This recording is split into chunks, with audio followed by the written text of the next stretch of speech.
Hey everyone, I'm back today with a slightly different class than I normally teach. We're not doing a yoga flow today, but instead I'm going to walk you through the 5 major bandhas. There is another one that's called the Mahabandha, but we're going to talk about the 5 bandhas, or energetic locks within the body. Now, bandhas are a fundamental part of any yoga practice, especially for āsana, but it can also translate to your pranayama practice and so many other applications of yoga. But for today, we're going to focus on āsana and movement and how the bandhas play into that. So, as you're doing practice, because it's a physical movement, you're using major muscles in the body, and you're also using major muscle groups in the body.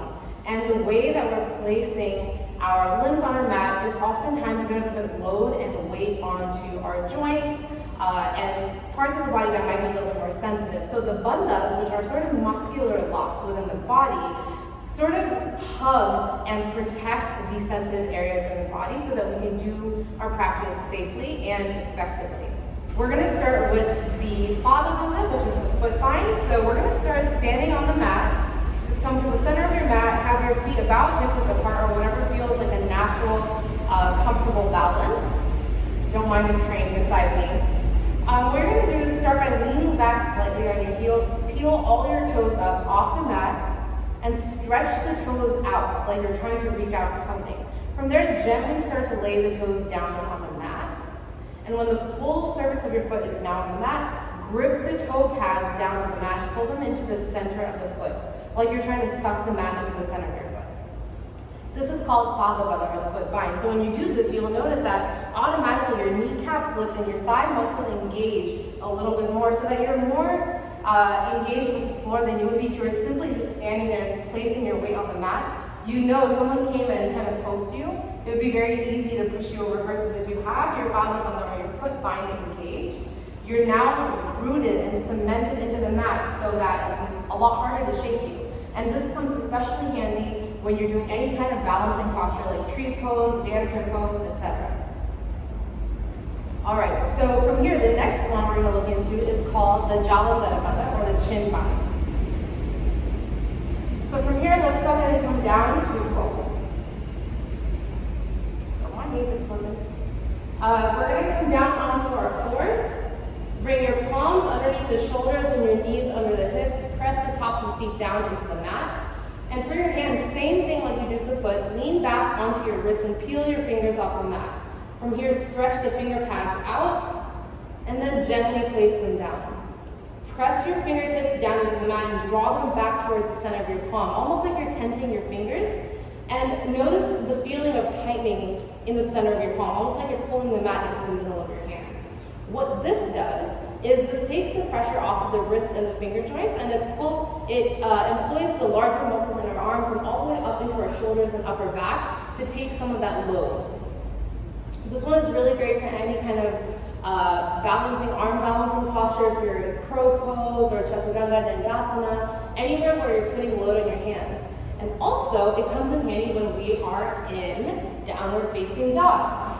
So from here, again, re-engage that Hasta Bandha, that hand bind, pull the weight up into the shoulder blades, and push the mat away. Next thing we're going to talk about is the Jalandhara Bandha, or the chin bind. Go ahead and tuck the chin into the chest, releasing the back of the neck or the cervical spine. Oftentimes when we're in any kind of inversion or just in any posture, even in a standing neutral posture, we might be overflexing the back of the neck and straining the cervical spine. So instead, release the back of the neck, tuck the chin into the chest, and gaze towards the knees. Moving right along into Udiyana Bandha, or the abdominal bind, let's draw the belly button back into the spine and then up towards the back of the rib cage. So you're not just sucking the belly button in, you're pulling it back and upwards into the rib cage. What this does is this sort of supports the spine and protects the lower back from taking too much strain.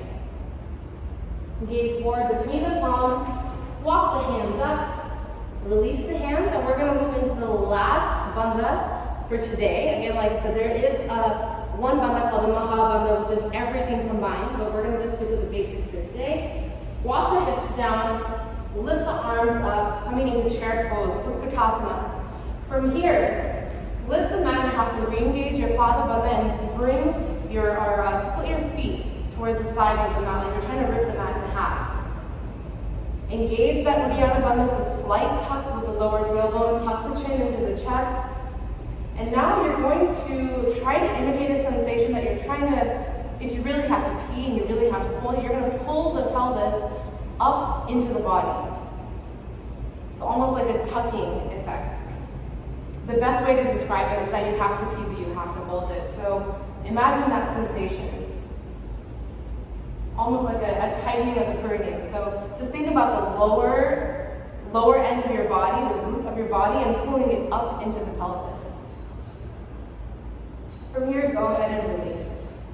So let's go through just one cycle of Surya Namaskar, sun salutation, engaging all of the bandhas. So starting in mountain pose Tadasana, engage your pada bandha, grip the mat under your feet. Inhale, rise up.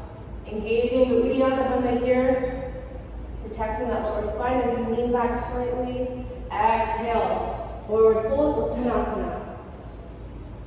Tuck the chin into the chest, Jala Bandha. Inhale, halfway lift, Ardha Uttanasana. Keep that Uddiyana Bandha engaged, navel into the spine as you gaze forward.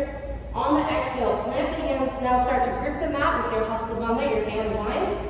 Step the feet back, lower down to Chaturanga Dandasana. Keep gripping that mat. Inhale, rise up for Urdhva Mukha Svanasana, upward facing dog.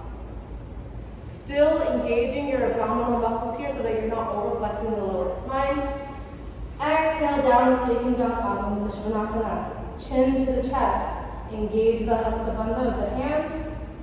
Jala Bandha in the chin. Uddiyana Bandha in the abdominal muscles. Inhale, gaze forward. Exhale, step the feet up. Uttanasana, forward fold. Re-engage that pada bandha. Your feet need to become a solid base once again. Inhale, Ardha Uttanasana, halfway lift. Uddiyana Bandha comes back into play here. Exhale, Uttanasana, forward fold. Inhale, Tadasana, mountain pose. Re-engage pada bandha. Uddiyana Bandha, abdominal bind. Chin to the chest. Exhale, Pranamasana, hands to the heart. I hope that you learned a little bit more about how the bandhas come into play, and you'll see a lot more of the dynamic engagement of bandhas as you get into more balancing postures like dancer pose or even tree pose. You'll find a lot more balance when you grip the mat under your foot first and then lean forward, so that balance isn't really a factor. You're able to just lean and employ your abdominal muscles to kind of lean into top forward, but your standing leg is solid. Or if you're in crow pose, for example, Bakasana,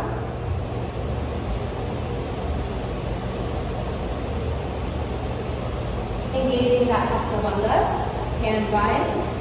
But you can always use this and practice it. In fact, I encourage you to use it and practice it in Surya Namaskar first before you move on from there. Thanks for joining me for practice today, and I'll see you in the next one.